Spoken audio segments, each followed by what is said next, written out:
La Fundación Acompaña surge con la idea de acompañar y promover una cultura del duelo de manera profesional a través de la formación de grupos de apoyo y cursos de capacitación para ayudar a personas y familias que han perdido a un ser querido de manera que puedan enfrentar la pérdida y lograr recuperar la paz, esperanza y sentido de vida. En septiembre del 2006, en la Ciudad de México, la familia Cors Caballero sufrió la pérdida de un hijo por un accidente automovilístico. Durante los difíciles días vividos en el hospital y los duros días en casa después de la partida de Salvador, la familia recibió un inesperado y enriquecedor apoyo emocional y espiritual de familiares, amigos e incluso desconocidos que, conmovidos por su historia, se acercaron a ellos, llevándoles consuelo y permitiéndoles afrontar el dolor y el sufrimiento de una manera diferente, llenándolos de una paz inexplicable que aún hoy perdura. De esta cercanía constante, se formó un grupo de amigos que, al ver cómo venían superando su duelo, les sugirieron compartir su experiencia con otros padres en situación similar, para ayudarlos también a salir adelante y vivirlo con mucha paz, esa que un corazón afligido por el dolor está buscando desesperadamente. De estas reuniones surgió la iniciativa, el nombre de Acompaña y su lema: el amor es más fuerte que el dolor, iniciando los acompañamientos en mayo del 2008.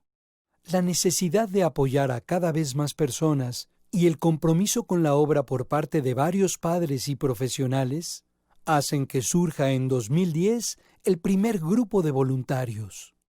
A inicios del 2020, Acompaña tenía ya 50 grupos de apoyo y talleres en 13 ciudades, pero a partir de marzo se enfrentó a un inesperado e importante reto: la contradicción de acompañar, guardando la sana distancia. En un momento de crisis global por una pandemia que se ha llevado miles de vidas, donde la gente se siente más sola que nunca enfrentando su pena y las circunstancias no permiten hacer un duelo que los deje vivir su dolor de una manera familiar, surge, con la gracia de Dios, la idea de Acompaña a distancia. Utilizando toda la tecnología disponible para acortar las distancias, llenar los vacíos y acompañar a las personas a vivir su duro duelo en esta nueva normalidad que tanto nos ha arrebatado, pero que nos ha permitido volver los ojos hacia las cosas más importantes de la vida, esas que valen la pena y que es mejor vivir acompañados. Es por eso que se crea el proyecto Acompaña a distancia, con la línea de acompañamiento en duelo, a la cual las personas pueden acceder escribiendo un mensaje de WhatsApp donde se les asignará un voluntario capacitado quien los acompañará en su proceso de duelo por medio de algunas llamadas telefónicas y, si así lo desean, uniéndolos a nuestros grupos de ayuda mutua virtuales. Para más información, por favor ingresa a la página de la Fundación acompaña.org.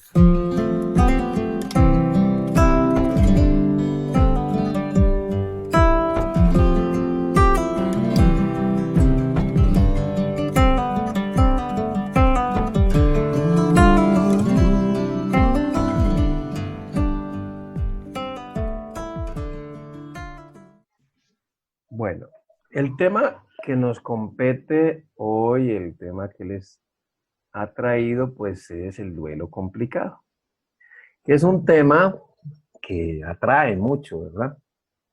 Es un tema que atrae mucho y que hay mucha confusión, desafortunadamente. Entonces, espero que algunas cosas les queden claritas con lo que yo hablé hoy. Y si no, pues seguimos aprendiendo. Para eso tenemos a la Fundación, donde podemos consultar todas las dudas que tengamos y seguir aprendiendo en este tema. Un tema que, como les digo, pues originalmente fue diseñado para un grupo muy pequeño, pero como se abrió, pues lo ideal era que íbamos a hacer un taller, pero dado el volumen de personas que tenemos, pues no lo vamos a poder hacer, y de todas maneras yo lo optimicé un poquito para explicarles. Recuerden que las preguntas las hacemos al final. Intenten mantener siempre sus micros cerrados y sus cámaras también, para que el ancho de banda les mejore, porque el video consume mucho ancho de banda. Entonces, usando unas palabras que me gustan de Marion Woodman, nuestra sociedad ya no sabe sentir porque demasiadas historias permanecen ocultas y jamás serán escuchadas, como esos duelos, ¿no? Muchos duelos complicados permanecen ocultos y nunca serán escuchados. De hecho, una de las cosas que complica precisamente un duelo es el no ser escuchado y que todo ese material se quede oculta. Pero empecemos por algo muy básico, ¿no? Si queremos conocer un duelo complicado, primero tenemos que conocer cómo es un duelo normal. Porque si no conocemos el duelo normal, cualquier cosa podrá ser considerada complicada. Por decirles un ejemplo, si yo no conozco muy bien el proceso y me viene una persona que lleva, digamos, 40 días de un fallecimiento, y me dice, es que ayer, doctor, ayer me dio una cosa aquí en el pecho, una presión en el pecho, no sentía, no podía respirar, no sentía ganas de hacer nada, muchas ganas de llorar y pensando en mi ser querido, y eso me duró y me ha repetido desde entonces varias veces. Si yo no conozco que eso es una oleada de angustia aguda que es típica de la fase inicial del duelo, pues podré pensar que eso es complicado y que eso es un trastorno de ansiedad. Entonces, yo le añadí un poco aquí a la presentación unas cosas generales sobre el duelo. Empezando por reconocer primero las fases del duelo. Obviamente muchos de ustedes seguramente habrán aprendido las fases de el duelo por enfermedad de Kubler-Ross que se generalizaron eh, para muchas personas. Yo soy hijo de la teoría integrativa del duelo y pues tengo una visión un poquito diferente que he ido mejorando a lo largo de tantos años, en donde hay una aflicción aguda, donde hay una conciencia de pérdida, una fase de conservación o aislamiento, una cicatrización y una renovación. Entonces tenemos que conocer las características. No va a ser una plática dedicada a eso, pero sí que tenemos que conocer algunas características, como les digo, porque si no, pues todo nos puede parecer complicado. Así muy por encimita, pues miren, esto es la fase inicial del duelo, con todas estas características. Muchos de ustedes ya me han escuchado infinidad de veces, pues no les vendrá mal que la repasen todas las características que tiene la fase inicial del duelo, que tiene una duración promedio entre 1 y 3 meses, que es lo que conocemos como la fase de aflicción aguda, que tiene pues ese fenómeno de incredulidad, a ratos niego, a ratos acepto. Recordemos que hay una aceptación intelectual que es casi inmediata, porque vemos el cuerpo muerto o lo escuchamos, que nos dicen que murió, etcétera, etcétera. Pero es aquí, y aquí nos vamos a pelear meses porque la aceptación emocional es bastante más tardía. La anulación psíquica podría pasar perfectamente, cualquiera de estos síntomas que les voy a decir ahora, podría pasar como un duelo complicado si no lo conocemos. Que la anulación psíquica es esa torpeza que sentimos las personas tras una crisis cualquiera, tras una mala noticia. La anulación psíquica fue descrita originalmente por Lindemann, uno de los más, quizá el más grande de los teóricos del duelo y el padre de la intervención en crisis. Anulación psíquica es la incapacidad que tienen las personas para procesar información en tiempo de crisis y que tiene una duración pues bastante importante y que afecta mucho también el rendimiento de las personas en el trabajo, ¿no?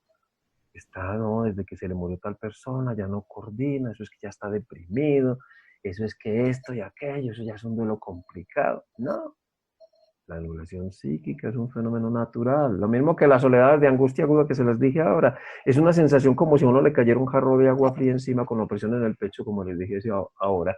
Se parece muchísimo a una crisis de pánico. Y cualquier persona que no sepa que eso se llama una oleada de angustia aguda, pues la llevan a urgencias y les aseguro que sale con el rótulo aquí de trastorno de ansiedad con crisis de pánico.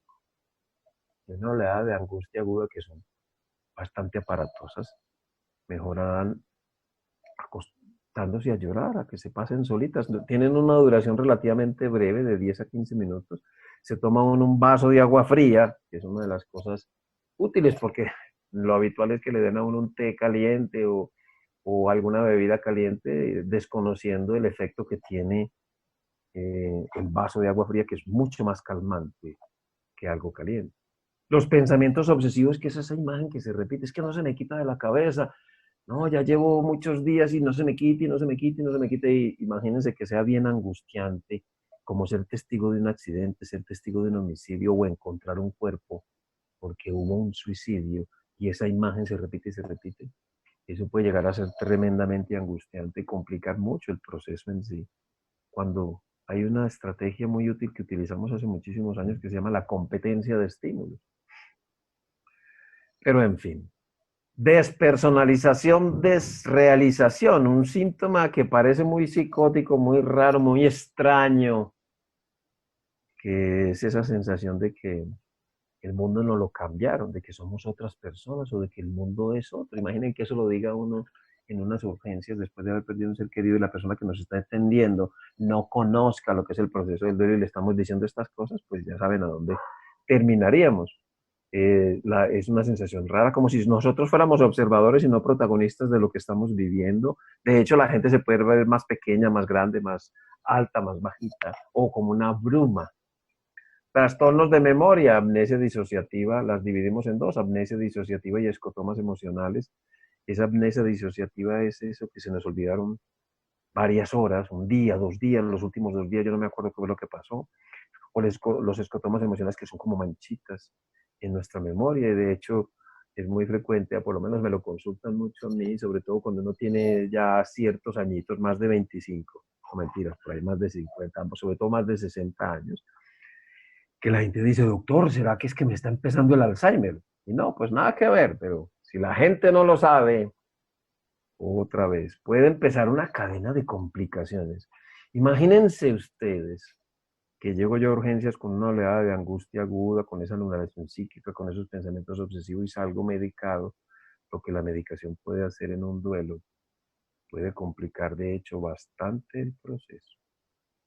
Seguimos el fenómeno de la montaña rusa, le van a empezar a decir a uno que es bipolar, como esa palabra que se ha generalizado, que porque a ratos estoy bien, a ratos mal, a ratos bien, a ratos mal. Y realmente uno no está bien ni mal. Y eso es una sobregeneralización que se hace, porque la gente te ve tranquilo y dice, te veo como bien, estás como muy fortalecido. Y si te ven triste, te veo como mal, estás como deprimido. Y empezamos a asociar que estar triste, mostrar nuestras emociones es estar mal y que estar bien es no mostrarlas, con lo cual imagínense lo que puede significar cuando yo las manifiesto. Y las oleadas en las montañas rusas, enseguida miraremos, es un fenómeno muy natural. A ratos estamos más tranquilos y a ratos más angustiados. Como yo digo siempre, si mañana es una fecha importante para mí porque se cumple el primer mes, por decir algo, del fallecimiento de mi ser querido y yo estoy muy angustiado, anticipando el mañana y súper desesperado. Estoy mal, estoy como corresponde a lo que estoy viviendo. Y si yo estoy como corresponde a lo que estoy viviendo, pues estoy bien. Mal estaría si fuese todo lo contrario. Lo que pasa es que tenemos que empezar a utilizar mejor el lenguaje. Bien, hay enojo, por supuesto, como bien lo describió Bowlby. El primer enojo que tenemos busca algo muy básico, que es el retorno del objeto perdido. Eso es lo que busca el enojo inicialmente. Y es el enojo por la pérdida de lo amado. Recuerden, por ejemplo, los bebés, si está un bebé muy contento con su chupón y le quitamos el chupón y empieza a llorar, y si el llanto también tiene un propósito, que es el retorno del objeto perdido, pero como el objeto perdido no retorna, se enoja. ¿Cuál es el propósito del enojo? Que el objeto perdido retorne. Esa es la respuesta inicial y no es permanente, excepto que la persona haya tenido un problema en su infancia con la adquisición de los 5 subconceptos que componen la muerte. Entonces, llamar a esto una fase no tiene sentido, porque el enojo va variando a lo largo del proceso. Muchas preguntas sin respuesta.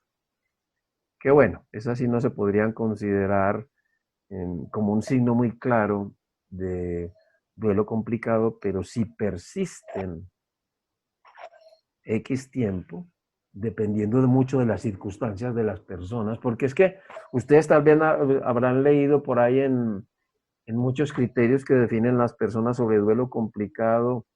Yo no uso la palabra duelo patológico, la restringo solamente cuando el duelo se complica con un cuadro depresivo. Pero bueno, escuchan que duelo patológico es cuando tal síntoma, por decir la culpa, dura mucho tiempo, pero no nos dicen cuánto tiempo. Es que persiste llorando mucho,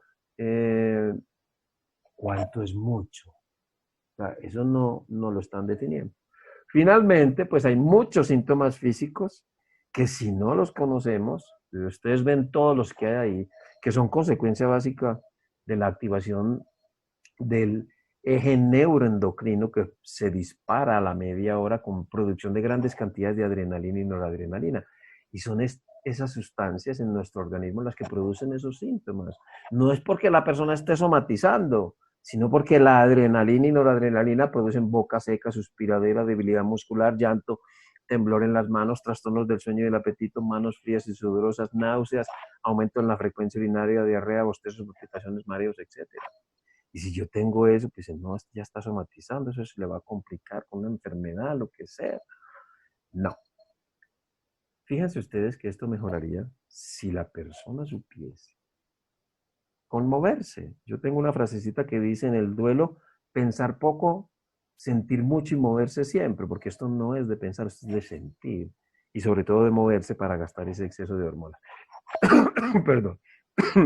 Entonces ustedes ven todo este montón de síntomas, tenemos que conocerlos, porque si no, cualquiera de ellos podría ser catalogado como, es que ese duelo está complicado. Y eso que no he hablado todavía del tiempo, que es uno de los tantos criterios que se usa para hablar de duelo complicado. Y la duración del duelo depende de muchísimas variables, básicamente del tipo de apego que tenía o lo que la pérdida representaba en sí para mí, para mi mundo personal, del efecto que esa pérdida tenga en mi mundo personal, en las tres dimensiones, en mi realidad, sentido de vida y personalidad, de los recursos con que yo cuente, de mi personalidad, de las crisis concurrentes, en fin. O sea, hay que conocer muy bien el proceso y hacer un seguimiento longitudinal. Jamás deberíamos de emitir un juicio sin hacer un seguimiento longitudinal. Transversal no, porque yo lo puedo ver hoy y mañana o al ratico saliendo de mi consultorio puede estar distinto. Conocer el proceso del duelo implica un seguimiento continuo. Entonces, miren, ahí tienen esa montaña rusa y habrá momentos en que yo estoy tranquilo y se dispara una oleada de angustia aguda, porque iba caminando y estaba más o menos tranquilo, estaba en esos momentos buenos del día y resulta que iba caminando y paró un camión al lado mío, un bus, como decimos aquí en Colombia, poniendo la canción que le gustaba a mi hijo. ¡Pum! Me da una oleada de angustia aguda. ¿Eso es un retroceso? No, es el despertar de un síntoma de la fase inicial del duelo. Yo no soy partidario de que en el duelo se retrocede, siempre se avanza. Lo que pasa es que pueden aparecer hechos actuales, pueden traer a mi presente síntomas de la fase inicial del duelo. Entonces, si no conocemos eso, pues ya empezaremos a pensar que es que ese duelo está complicado. Segunda fase, la fase de conciencia de pérdida. Aquí, digamos que la frase patognomónica de esta fase es, yo creo que me va a enloquecer, no voy a ser capaz con esto. Síntoma de que diría cualquiera que se va a complicar. Y aparece uno de los síntomas más terribles en el duelo, que es la ansiedad de separación, muy fácilmente diagnosticada como un trastorno de ansiedad. Al fin y al cabo es un trastorno de ansiedad, que es la necesidad de ver, sentir, escuchar, oler al ser querido, que es demasiado angustiante. Y eso, de hecho, aunque no nos toca hoy, ilustra lo grave que es perder lo que amamos, porque la ansiedad de separación es propia de un bebé. Es un síntoma que los seres humanos sentimos por primera vez entre los 6 y los 12 meses de vida, para que vean ustedes hasta dónde nos lleva el perder lo que amamos. Aparece la culpa, otro de los elementos considerados importantes. Pero miren, recuerden que tenemos dos tipos de culpa, una culpa racional, que no es un síntoma de duelo, y la que sí es un síntoma, tan normal como tener dolor, tristeza, angustia, desesperación, vacío, soledad, incertidumbre, es la culpa irracional, que se presenta con esas dos palabritas de si hubiera o debería, y que se presentan es porque yo estoy intentando entender, no porque sea culpable o porque sea mala persona, pero si no lo sé, me puedo dar, hoy, si ustedes vieran la cantidad de personas que vemos, dándose látigo, como digo yo, porque si yo hubiera hecho esto, debía haber hecho aquello, y entonces por eso se murió mi familiar, sin darse cuenta que eso es una culpa irracional, que es un síntoma propio del duelo. Cuando vayamos a evaluar qué dice la gente es que tiene una culpa persistente. Primera pregunta, ¿qué es persistente? ¿Cuánto tiempo es persistente? Porque obviamente en cada persona va a ser, por supuesto, diferente. Y es una culpa racional. Si es una culpa racional, tendrá que hacer un ejercicio, perdón, porque la culpa racional tiene una relación causa-efecto directa con el fallecimiento. Pero si es una culpa irracional, pues nunca se la aclararon. Y esa persona se complicó su proceso porque nadie le aclaró que eso era una culpa, un síntoma normal del duelo. Comportamiento de búsqueda y espera. No, doctor, es que ella busca al marido por todas partes, va por la calle, es constantemente buscando, cuando llega a la casa siempre está esperando que llegue. Eso es un síntoma normal en el duelo. Si persiste mucho tiempo, la pregunta es, ¿cuánto es mucho tiempo? Otra vez, o sea, esas palabritas, si alguien te las dice, defíneme cuánto es mucho tiempo. Porque si entendemos que esto es parte de la segunda fase, el comportamiento de búsqueda y espera, que da paso, es el primer síntoma de una aceptación emocional. Puede durar hasta los 18 meses. No me hagan mucho caso de las fechas, lo que les quiero decir es que puede tener una duración amplia dependiendo de muchas facetas, ¿no? Del nivel de apego, de la personalidad, de las características de la muerte, de los recursos internos y externos, de la crisis concurrente, del nivel de comunicación, de la edad, etcétera, etcétera, etcétera. De todos los factores que modifican la respuesta a la pérdida. Sentir la presencia del muerto. Es que está lleno de pánico, está paniqueado, como decimos en Colombia, y a toda hora está sintiendo, no, pues es que siente al gato que se le mete entre las piernas, cualquier cosa. Y a veces la gente dice sobre si eso es verdad o eso es mentira. Yo siempre le digo a la gente que eso no es lo importante. Porque siempre habrá gente de este lado derecho que nos diga eso sí es verdad. A mí me pasó, le pasó a tal persona. Y gente de este lado izquierdo que nos dice, ¿cuál? Eso son alucinaciones, eso es que no acepta, que está en negación. Y esa palabrita me molesta cuando dicen que está en negación. La negación es un mecanismo de defensa muy útil mientras yo no sea capaz de afrontar lo que me está pasando. Bien, en soñación, pues la calidad de los sueños empiezan a cambiar y a veces le dicen a la gente, es claro, es que usted con esa lloradera, por eso es que no sueña. Ay, por Dios, si para uno acordarse de los sueños depende de tantas variables que es injusto que le digan eso a una persona porque la van a hacer sentir mal, muy mal. La van a obligar a reprimir sus emociones para poder soñar. Aquí viene otro tipo de enojo por la imposibilidad de recuperar el objeto perdido y enojo, rabia con el mundo, porque me pasó a mí, no le pasó al otro, que es mala persona o lo que sea, porque no pasa en otra parte. La sensación que tenemos al principio del duelo, sobre todo en estos primeros 6 meses, es que en lugar de mejorar vamos a peor, lo cual podría verse también que si la gente no lo sabe, que el duelo se está complicando, porque como la gente vive en el mito de que el tiempo lo cura todo y de que el mejor remedio es el tiempo, en el duelo la gente, sobre todo en estos primeros años, se va dando cuenta que en lugar de mejorar va a peor. Ah, no, entonces es que se está complicando el duelo con una depresión o se inventan cualquier otra cosa. No, el dolor empeora con el paso de los días. ¿Por qué? Y miren este dibujito. Los dos síntomas que predominan al principio del duelo son dolor y angustia, muy parecidos. El dolor es una sensación interior que ocupa todo nuestro cuerpo, que hasta respirar se vuelve doloroso. La angustia es exactamente lo mismo, pero acompañada de síntomas físicos, de opresión en el pecho, opresión en el abdomen, sensación de muerte, de que me voy a desmayar, etcétera, etcétera. Y fíjense que quien predomina al principio del duelo es el rojo, que es la angustia. De hecho, la angustia también tiene un propósito adaptativo, darme tiempo de prepararme, de tener estrategias para afrontar lo que realmente más miedo me da, que es el dolor. Pero miren qué pasa con el paso de los días, ven cómo el rojo disminuye. Pero ¿qué pasa? Bueno, primero, ¿por qué disminuye el rojo? ¿Por qué disminuye la angustia? Porque encontramos algo que nos sirve para calmarla. A veces muy adaptativo, otras veces no tan adaptativo. Pero bueno, logramos que baje la angustia. Pero ¿qué pasa si baja la angustia? Empezamos a ver ese monstruo del dolor.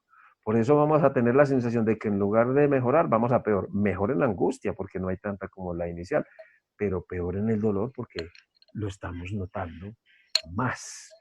Nos damos cuenta que no tenemos con qué defenderlo. Pero eso no es una complicación del duelo, ese es el curso natural en la mayoría de los casos. La tercera fase, pues esta fase, fíjense ustedes, que es vivida por muchas personas como el peor momento porque se parece muchísimo. De hecho, con test que se puedan hacer es indistinguible de un cuadro depresivo. Se presenta en promedio, ustedes lo ven ahí, al cabo de 8 o 10 meses. A veces se adelanta, a veces se retrasa.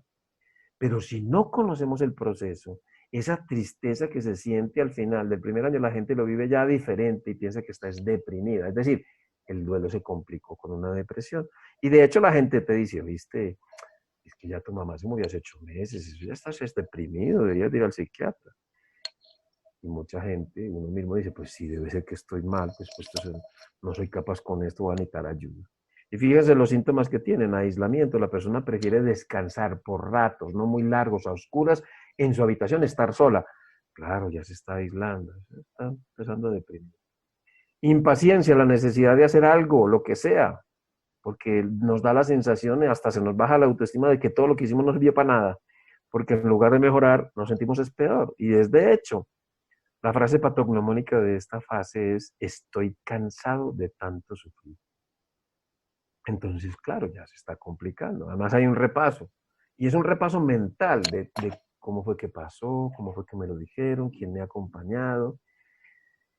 Y entonces de eso se hace mental. Entonces la gente va a parecer muy distraída, metida en la cama, con muchas ganas de dormir, porque ya nuestro cerebro lleva meses de estrés y nos está pidiendo reposo.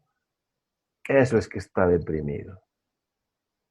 Entonces, miren, ¿por qué les traje yo todo esto y por qué les estoy viendo esto? Porque si no conocemos bien un duelo normal, nos va a ser muy difícil si es que vamos a hacer un diagnóstico asertivo, apropiado, justo con esa persona, de duelo complicado.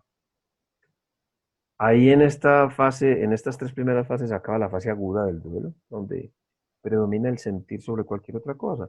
Y a veces la gente le están diciendo que empiece a reconstruir cosas desde ahí, que le empiece a encontrar un sentido a la vida en estos primeros meses, cuando lo que tiene que hacer es sentir, pensar poco, sentir mucho y moverse siempre.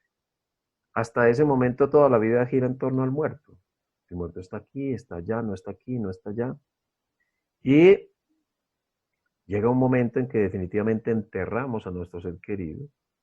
Ya lo enterramos física y emocionalmente, ya empezamos a pensar primero en nosotros y comienza ya esta fase crónica. Estas que siguen pues no son tan fáciles de confundir, ¿no? Con un duelo complicado, pero es el momento de empezar a reconstruir nuestra forma de ser, a retomar el control de nuestra propia vida, abandonar roles. Es el momento de buscar un significado, no antes. Y generalmente se resuelve el enojo. Y finalmente pues hasta la última fase donde recuperamos nuestro nivel previo de funcionamiento. Es decir, los síntomas que nos hablarían más de una supuesta complicación del duelo estarían en lo que es la fase aguda del duelo, que son las 3 primeras fases. O sea, pueden aparecer cosas en ese primer año que si no las conocemos, podemos equivocadamente diagnosticarlas como una complicación. Entonces, ¿qué es un duelo complicado? Como la palabra lo dice, es un duelo más difícil, más tormentoso, más angustiante, más pesado. Y ha sido clasificado en muy diversos tipos: ausente o retardado, inhibido, prolongado o crónico, ambiguo o imposible, no resuelto, intensificado, distorsionado. Incluso enmascarado, aunque el duelo enmascarado a través de otra sintomatología es más una aflicción de alto riesgo que un duelo complicado en sí. Si tuviéramos el taller, nos dedicaríamos a analizar cada uno. Como les dije, evitar en lo posible la palabra patológico. Porque si volvemos aquí, bueno, enseguida lo vamos a ver, es muy orientativo. Como les decía, yo no uso la palabra patológico, sino que uso los 2 apellidos. Les voy a explicar. Es útil y orientativo para la persona a quien remitimos el paciente o para quien va a ver la historia clínica del paciente, utilizar la variedad de duelo contemplada como segundo apellido. Es decir, si consideramos que tiene un duelo complicado, le añadimos el segundo apellido, duelo complicado inhibido. duelo complicado múltiple, porque lo otro sería duelo normal. Entonces, duelo complicado, añadámosle a qué nos estamos refiriendo. Duelo complicado múltiple no resuelto, hasta un tercer apellido le puedo poner. Y yo entonces, si a mí me llega un paciente de duelo complicado múltiple no resuelto, ya estoy entendiendo que esa persona tiene varias pérdidas y que la mayoría están no resueltas. Ya me orienté. Pero si pongo duelo patológico, me llegó un paciente de duelo patológico, ¿a qué se referirá este con qué es duelo patológico? Ese término es muy poco útil realmente. Yo pondría duelo complicado con depresión. Ay, sí me estoy entendiendo. Definición de cada uno de los tipos de duelo complicado descritos en la literatura. Bueno, pues se define el duelo ausente o retardado. ¿A qué se refiere? Vamos a suponer que llega una paciente y nos cuenta, ¿no?, que su marido murió hace 6 meses, pero que ella hasta este momento no ha sentido nada. Y uno empieza a hacerle la historia, porque hay que hacerle una historia clínica muy completa, un duelo para poder tener claridad en lo que le pasa a la persona, y nos empieza a contar que es que su marido se murió, era el cabeza de familia, era el que ingresaba la plata, entonces se tuvo que cambiar de departamento, tuvo que cambiar a los niños del colegio y ella tuvo que empezar a hacer unos cursos. Además, durante ese tiempo a su mamá le dio un accidente vascular y su mamá tiene cáncer. Ahora entendemos qué es lo que le pasa. ¿Eso es un duelo complicado? Sí, pero ¿es un duelo patológico? No, es un duelo complicado por una serie de crisis concurrentes. ¿Mm? Inhibido. Vamos a suponer que hay muchos tipos de pérdidas y algunas de ellas pueden obligarse a la persona a no expresarlo. Puede ser y hay muchos riesgos, o enseguida veremos cuáles son los factores de riesgo de duelo complicado. Pero puede inhibirse por infinidad de cosas. ¿Y saben cuál es la causa más común de que se inhiba un proceso? Que el entorno en el que vive la persona no le deje expresar sus emociones. Hay muchas definiciones y yo siempre les pregunto, bueno, defínamelo un poquito más, ¿a qué llama prolongado? ¿A qué llama? ¿Cuánto tiempo se refiere? Duelo prolongado o crónico. Duelo prolongado es un duelo patológico. Como les decía, es un duelo prolongado. Primero estudiemos por qué. Y resulta que ese duelo se prolongó, se cronificó, porque nadie le echó una mano a la señora, a ese paciente. Nadie le ayudó con la infinidad de crisis concurrentes que tuvo a lo largo de su proceso de duelo. El duelo ambiguo sí es un duelo complicado. Yo no le llamo imposible porque los duelos ambiguos que manejamos son de dos tipos. Duelo ambiguo tipo 1, que el ejemplo prototípico es el paciente con demencia o con un daño neurológico severo, en donde la persona físicamente está, pero ya mentalmente no está. Y el duelo tipo ambiguo tipo 2 es el duelo por desaparición, donde la persona físicamente no está, pero psicológicamente todavía está. El duelo en estos dos casos de tipo ambiguo son duelos múltiples, porque bueno, está bien que mi papá ya tiene su demencia y yo estoy viendo cómo se está perdiendo, cómo se está deteriorando y perdiendo cosas, pero las cosas que él está perdiendo también las estoy perdiendo yo. Y tengo que hacerle un duelo. O sea, yo no puedo esperar a resolver un duelo ambiguo esperando a que se muera. No puedo esperar a que aparezca el cadáver de mi ser querido desaparecido para empezar un duelo, porque el duelo empezó en el momento en que desapareció. Perdí la seguridad, perdí la confianza, perdí la tranquilidad, perdí muchísimas cosas. Entonces, con un buen acompañamiento, eso no es complicado, no es patológico, digamos. No resuelto. La mayoría de las veces los duelos no se resuelven plenamente. Habrá en personas que sea más notable, quién sabe por qué, habría que hacer una historia clínica bien completita para entender por qué ese duelo no se ha resuelto. Pero no emitamos juicios sin hacer una buena historia. Duelo intensificado. Puede intensificarse por un trastorno de ansiedad previo, por un evento supremamente traumático, o se puede distorsionar por otra pérdida que se suma a la pérdida actual y eso distorsiona las manifestaciones. Bueno, son bastante cuestionables todos estos o casi todos estos duelos y hay que hacer un análisis muy detallado y bueno, pues por aras del tiempo no nos da tiempo de dedicarle más. ¿Cuáles serían al menos 5 factores de riesgo de duelo complicado? Eso les queda como tarea. Sus respuestas las pueden escribir si quieren al final y las mencionamos. 5 factores de riesgo. Vamos a ver ahora. Bueno, no van a hacerlo porque se las va a mostrar. Pero bueno, si hubiésemos podido hacer el taller, estaríamos mirando esos 5 factores de riesgo de lo complicado. Nosotros tenemos una cosa muy especial aquí en Acompaña cuando hacemos los talleres, es que los dividimos en salones. Lo ideal sería haberlos dividido en salones, pero no podemos dividir 179 personas en salones porque no terminaríamos nunca. Pero en el curso que estamos terminando esta semana de duelo infantil, que está muy bueno, pues sí nos dividimos en salones y ponemos hasta encuesta y es muy entretenido y podemos discutir ya en grupo. Pero bueno, 5 factores de riesgo de duelo complicado sería importante conocerlos. Entonces vamos a ver el primero y luego entramos a un descansito de 10 minutos.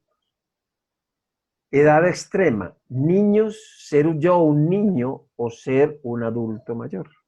¿Por qué es un factor de riesgo de que se me complique el duelo? Porque a estas edades los duelos tienen características diferentes. En el adulto mayor hay una mayor tendencia a que ese material angustiante no se exprese, sino que se introyecte, es decir, se deja dentro. Entonces el adulto mayor suele tener la tendencia a no mostrar mucho sus emociones. Hay menor culpa consciente, hay más irritabilidad, hay más tendencia a estar muy calladitos y a aislarse. Lo cual diría la gente, no, mi mamá lo ha tomado muy bien, mi papá lo estaba tomando muy bien, lo lleva muy bien, dice la gente, como muy orgullosa sin saber las características que tiene el duelo en la tercera edad, con lo cual esa poca expresión, estos por encimita síntomas que les dije, pueden hacer que no se le preste mucha atención y se complique un proceso, generalmente con enfermedad, como todo ese material que debería expresarse se introyecta. En el duelo tenemos muchas frasecitas en ese sentido y una de un médico francés muy famoso decía, si el corazón no llora, más o menos así, otro órgano lo hace por él. Y decía Shakespeare, mucho más antiguo, si no le ponemos, así más o menos en Macbeth, si no le ponemos palabras al dolor, terminará rompiendo el corazón. De hecho, eso que ustedes tal vez habrán mencionado ahora con la pandemia del síndrome del corazón roto, de la miocardiopatía de Takotsubo, yo en mi vida he visto una persona en duelo con eso. Eso es extremadamente raro. Muy bien. Y en los niños, pues el duelo es muy diferente. Y la gente dice, no, es que los niños no sienten. Si ustedes vieran lo que es el duelo infantil, los que están haciendo el curso, que sé que hay varios aquí, pues el duelo infantil es todo un mundo lleno de muchas cosas que desconocemos porque no nos animamos a aprender. Y miren, la pérdida en sí no es tan traumática para un niño como lo puede ser el hecho de que quienes rodean al niño no sepan acompañarle ni conozcan que como rasgo fundamental del duelo infantil, los adultos tenemos muy buenos recursos internos y externos para recuperarnos. Los niños no tienen suficientes recursos internos para hacerlo y dependen enteramente de quien le cuida. Y si quien le cuida no sabe, ahí viene el problema. Grave, porque el duelo infantil, si no se atiende, producirá problemas muy graves. Antes de nosotros ponerle un rótulo a una persona de duelo complicado, tendremos que tener muy presente la presencia de alguno de estos factores de riesgo. Ya vimos, edad extrema. Segundo, igual edad del difunto actual a la de otra pérdida significativa en el pasado. Esta coincidencia cronológica de las dos pérdidas hace que la recuperación pueda llegar a ser más compleja, más difícil, más complicada. Recuerden de todas maneras que una pérdida actual, decimos nosotros, abre la caja de Pandora, es decir, empiezan a aparecer cosas no resueltas. Cuando vimos un duelo no resuelto, les decía que casi siempre, no no puedo generalizar, por supuesto, pero casi siempre nos quedan algunas cositas, asuntos pendientes por resolver. Tercer factor, pérdidas múltiples o acumuladas, porque eso puede colapsar la capacidad de afrontamiento de cualquiera. La presencia de varias pérdidas en distintos momentos de un mismo duelo. Por ejemplo, puedes perder un ser querido y luego perder el trabajo y luego enfermarte. Mientras la persona intenta recuperarse de una, viene la otra y así. O su concurrencia múltiple, perder varias cosas al mismo tiempo, como varios seres queridos, como ha pasado ahora desafortunadamente con la pandemia, que hay familias que prácticamente han desaparecido por el COVID. Eso va a hacer que el proceso sea tremendamente difícil. Llamar a eso patológico, no. Es un duelo complicado, múltiple, que va a hacer que la ayuda que le tengamos que dar va a ser mucho mayor. De hecho, la enfermedad terminal, cuando uno se va muriendo por una enfermedad terminal, pues es básicamente lo que nosotros lo llamamos un duelo de progresión aritmética, que es una sucesión de pérdidas continuadas. Crisis concurrente, bueno, otro de los factores importantes que hacen que el duelo se pueda complicar mucho es el hecho de que otro u otros problemas importantes que resolver coincidan con la pérdida actual, por ejemplo, una enfermedad, obligaciones múltiples, crianza de los hijos, economía familiar que se viene al suelo, situación socioeconómica conflictiva, puede hacer que la persona se vea en la necesidad de aplazar el duelo para otro momento, pues la sola presencia de las crisis concurrentes logra tener tal prioridad que ella no puede ocuparse en esos momentos de la aflicción.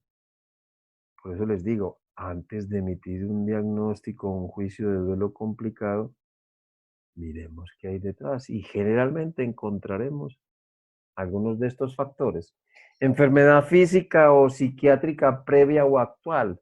Pues sí, toda enfermedad crónica previa o aguda grave establece un factor de complicaciones durante el duelo, porque todas estas enfermedades o problemas van a ser eh, crisis concurrentes en su propio derecho que van a limitar la energía que yo inicialmente tenía depositada hacia el duelo, pues la va a tener que repartir y eso puede todavía dificultar más mi proceso. Duelo no resuelto de pérdida previa. Si la persona se encuentra recuperándose de una pérdida en particular y se le añade otra, cualquiera que sea, no necesariamente por pérdida de seres queridos, incluso aparentemente menor, el proceso puede bloquearse, tornarse más lento o no darse sin ayuda adecuada. Miremos, por ejemplo, perdí un ser querido en enero y llega la pandemia. El COVID se asocia a pérdidas volitivas, a pérdidas recreativas, pérdidas sociales, pérdidas laborales, pérdidas de libertad personal, bueno, a muchísimas otras pérdidas que pueden hacer que, de hecho, lo hacen, ralenticen, o sea, mi duelo se vuelva más lento, se frene o incluso se aplace para otro momento mientras yo atiendo estas prioridades.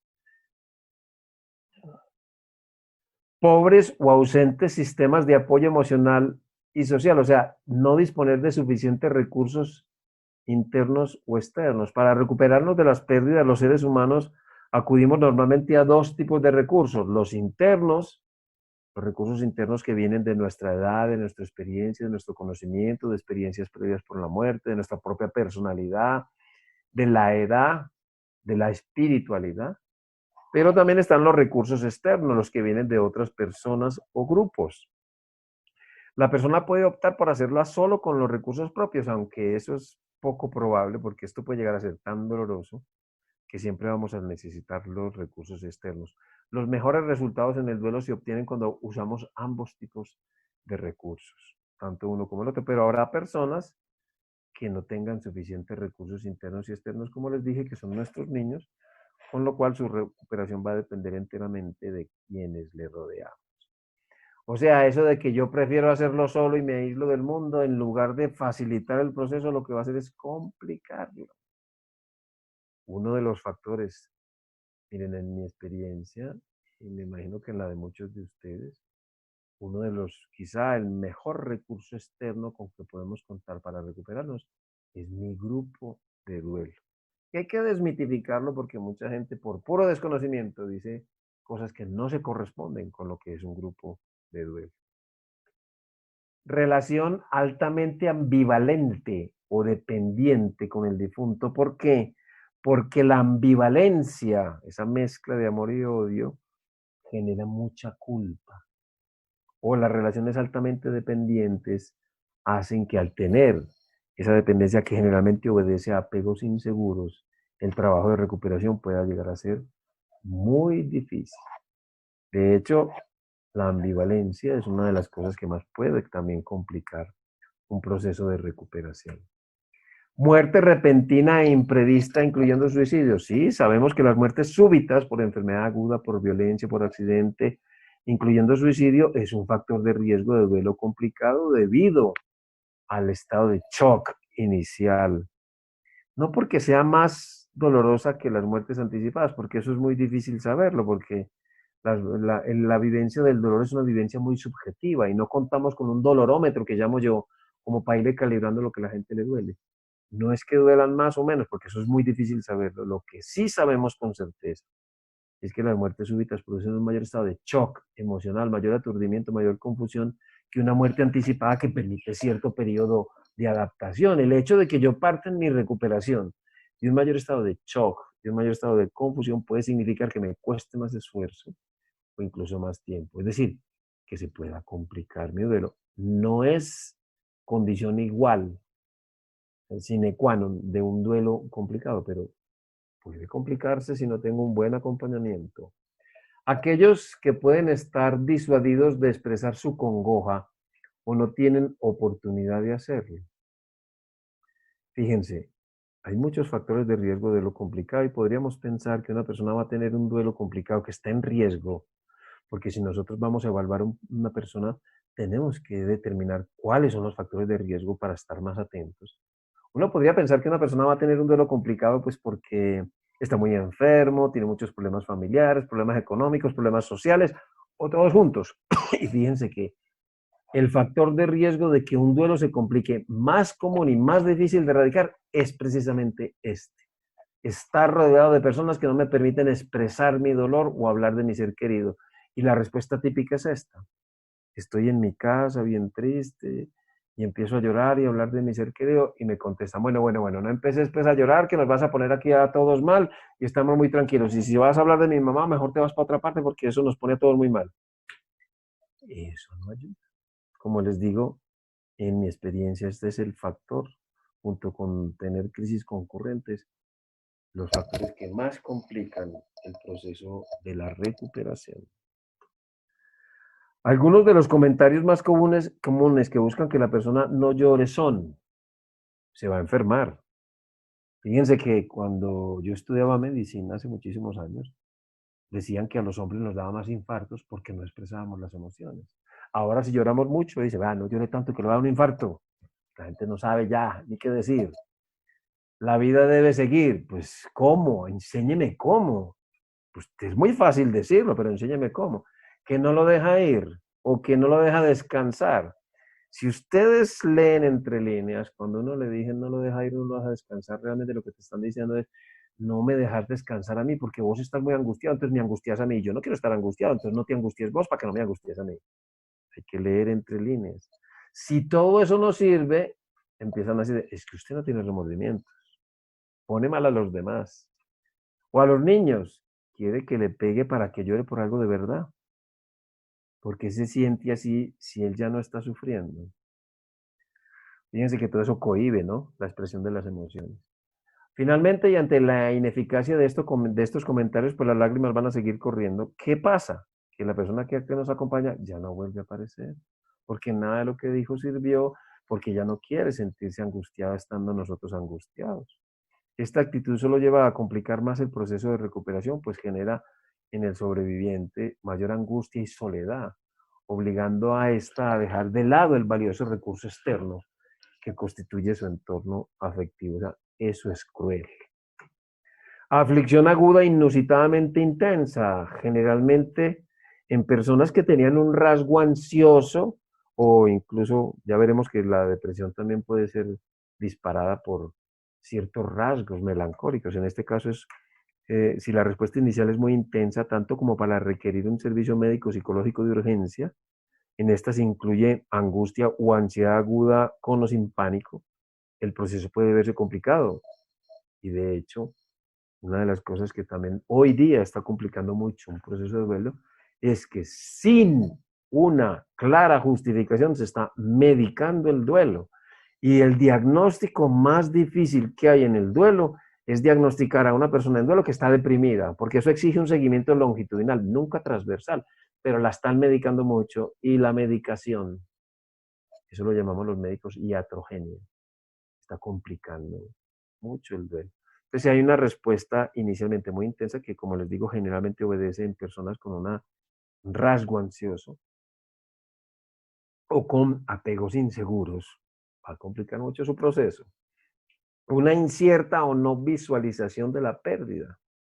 Por ejemplo, cuando hay un atentado terrorista, una guerra, un ahogamiento, un terremoto, una explosión, como la que acabó de pasar en Beirut, y no hay cuerpo, pues puede dificultar mucho el proceso. Sin embargo, hay gente que dice, no, yo no quiero verlo, prefiero conservar la imagen que tenía, creyendo que eso les va a ayudar mucho, y eso en la mayoría de los casos es complicar un poquito más, porque bueno, tampoco es que se vayan a traumar, pero si no hay un buen acompañamiento, eso sí que puede dilatar, digamos, el reconocimiento de la realidad, porque no la viste. Pérdida social inaceptable, sea porque se trata de una relación homo o heterosexual que era secreta, una muerte por un asesinato que nadie se dio cuenta, una muerte por suicidio, una muerte por enfermedades estigmatizantes como lo fue en su momento el SIDA, pueden complicar el proceso, precisamente porque para muchas personas es inaceptable ese tipo de pérdidas y muchas de ellas son ocultas. No es que no sean reconocidas, no, son ocultas. O pérdida que es socialmente negada, como puede ser un aborto, una interrupción voluntaria del embarazo, un homicidio piadoso que es la eutanasia, pues no se pueden manifestar. Debido entonces a las características especiales de la muerte, sea por estigma, rechazo social, incomprensión, ilegalidad, este tipo de fallecimiento puede llevar a complicaciones serias en el duelo. Entonces ya van viendo todos los factores. Cuando les decía describir al menos 5 factores de riesgo de duelo complicado, les vamos viendo. Negación intelectual o emocional de la pérdida. Bueno, pues generalmente, miren, las negaciones extremas que podemos ver en algunos casos, generalmente, y eso que vuelvo y les repito que habría que analizar cada caso, se dan con más frecuencia en personas con apegos inseguros.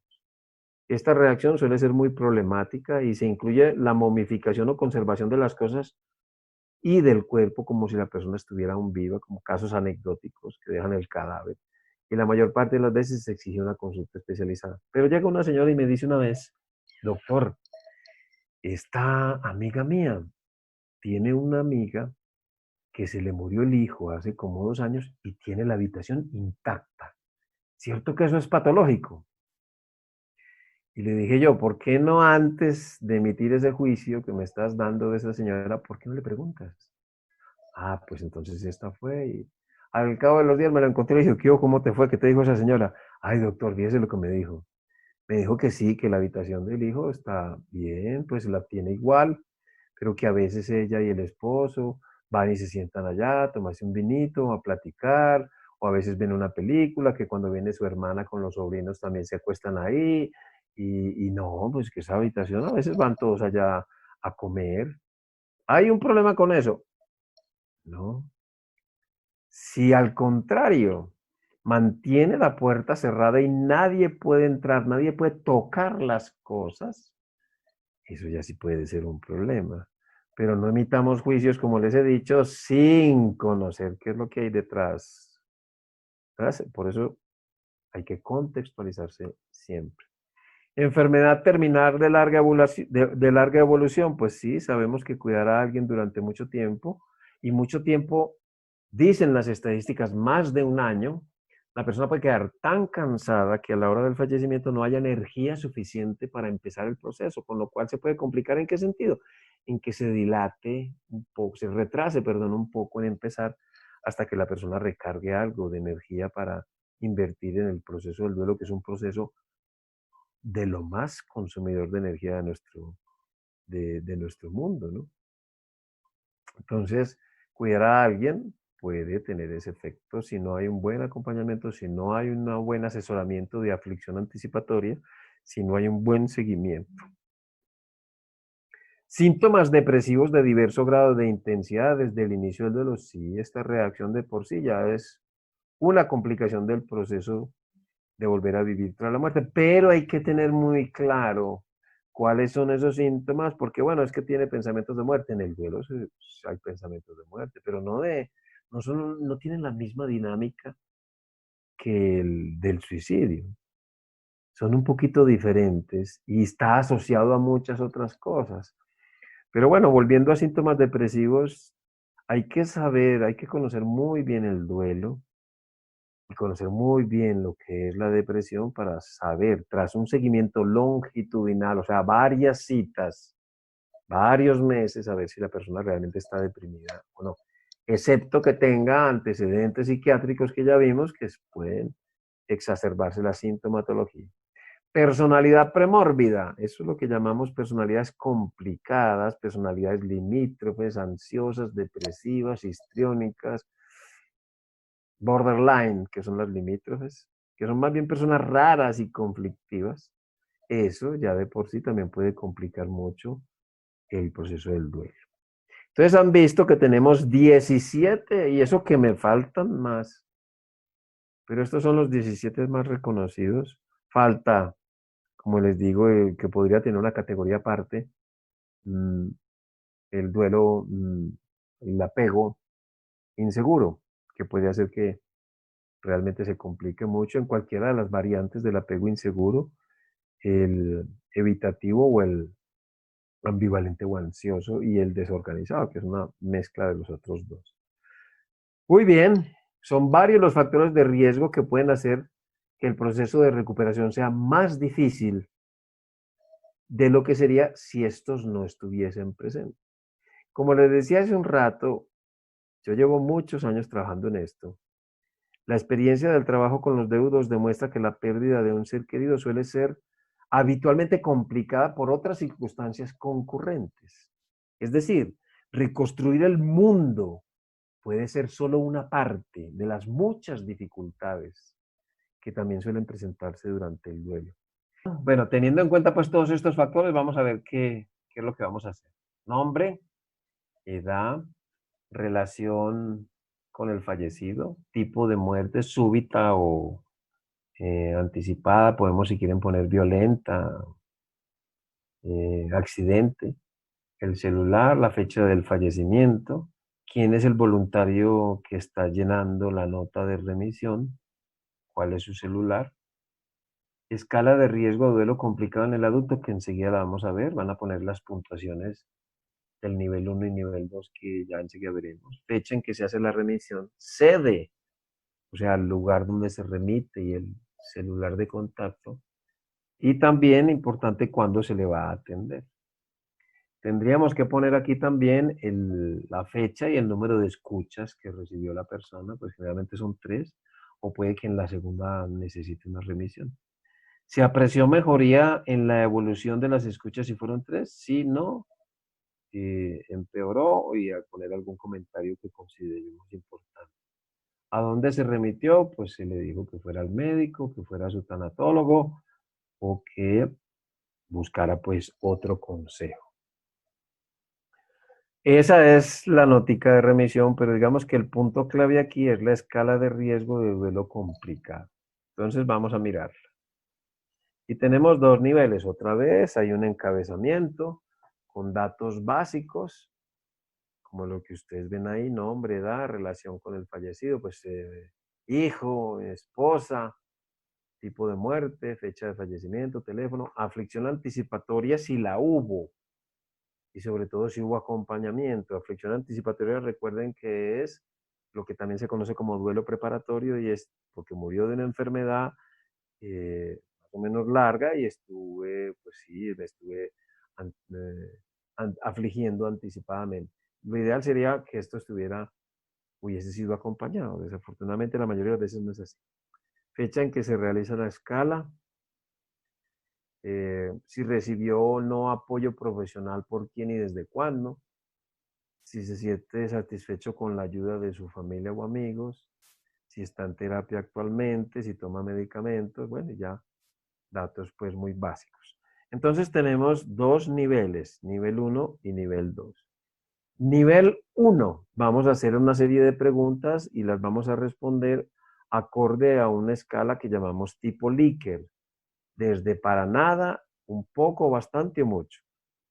Analfabeta, estos son factores de riesgo que han sido identificados y vamos a ver su presencia.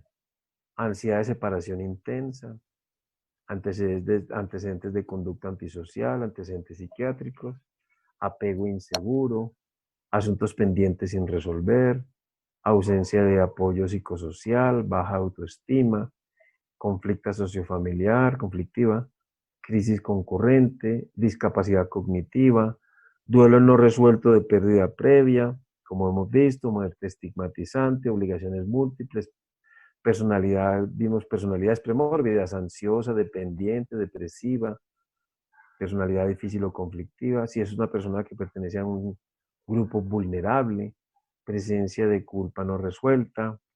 Fíjense que todo esto en el diálogo que tenemos en la persona, en la escucha que vamos teniendo, nos lo va a manifestar. Eh, recursos externos insuficientes, no, es que yo vivo solo, no hay quien me acompañe, ahí lo vamos cogiendo. Religiosidad no consecuente, reprimir sus emociones, no, yo me las trago para que no me molesten, ¿no? O vivo en un lugar muy violento. Entonces eso yo a cada pregunta le tengo que poner un numerito. Como les digo, este es el nivel 1 que nos va a dar una puntuación que vamos a sumar y nos va a situar a la persona en un riesgo X. Luego viene el nivel 2. Durante las escuchas se le siente siempre muy angustiado, un poco. Demanda atención urgente, bastante. En su diálogo menciona deseos de morir, mucho. Refiere antecedentes psiquiátricos, que ya lo habíamos corroborado en el anterior, este nos sirve como de confirmatorio. Refiere a alcoholismo o se le siente bajo los efectos del alcohol, pondremos un numerito. Refiere a un intenso sentimiento de soledad sin cambios durante la escucha. Menciona en su diálogo el que no va a ser capaz de enfrentar la pérdida con gran angustia. Manifiesta eso, está muy angustiado y dice, yo no voy a ser capaz con esto, no voy a ser capaz con esto. Si eso lo escuchamos repetidamente en las 3 escuchas, pues hay que remitir. Temas de culpa persistentes durante todo el tiempo, pues digamos que es difícil sacarle de ese círculo, ¿no?, de culpa.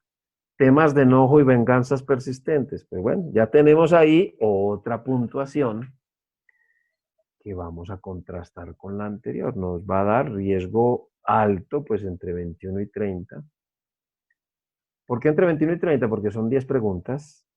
Y si puntuó 3, en cada una de ellas, pues eso es 30.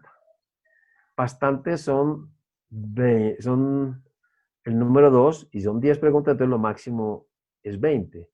Por eso el riesgo alto es entre 21 y 30. Y así nosotros pondríamos en qué riesgo está. Riesgo que situaríamos en esta inicial, en la nota de remisión. Escala de riesgo de duelo complicado. Nivel 1 puntuó tanto y nivel 2 tanto. Entonces ya la persona va un poquito más orientada sobre lo que a la persona le está pasando.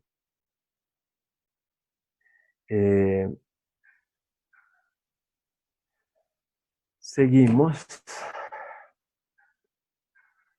Bueno, una vez hemos hecho estos 2 escalas, porque ya esto es lo último, lo ideal si hubiésemos ido pues poquitos era que practicásemos, que hiciésemos talleres con esto y tuviésemos una discusión más amplia, pero ahí tienen una escala. Miren, yo en todos los años que llevo no he tenido más que ponerme a hacer escalas. Estas escalas las hago yo para facilitar el trabajo, para facilitarnos el trabajo, para facilitarme entender a las personas, para conocer un poco más lo que es el proceso del duelo. Yo no he tenido tiempo de ponerme a validar estas escalas. Algunas, sobre todo las más antiguas, algunas han sido validadas en otros países, pero yo no he tenido mucho tiempo. Entonces, nos van a servir de orientación, ¿de acuerdo? De orientación para saber lo que tenemos que hacer una vez hemos determinado lo que es un duelo complicado. Entonces, como resumen, quería decirles que antes de emitir un juicio sobre una persona tiene un duelo complicado, no nos centremos en eso de duelo complicado, más bien centrémonos en determinar qué factores de riesgo en esa persona que estamos viendo puede tener para que el duelo se complique o que explique por qué está reaccionando de esta u otra manera. Si nosotros le hacemos una buena historia, yo creo que tal vez por el hecho de ser médico, adquirí el vicio de preguntar mucho, porque para poder llegar a un diagnóstico yo aprendí que tengo que preguntar mucho, tengo que evaluar muchas cosas. Pues precisamente eso ha hecho que digamos que fundamente mi consejería de duelo en la técnica narrativa de una manera muy detallada en el antes, el durante y el después.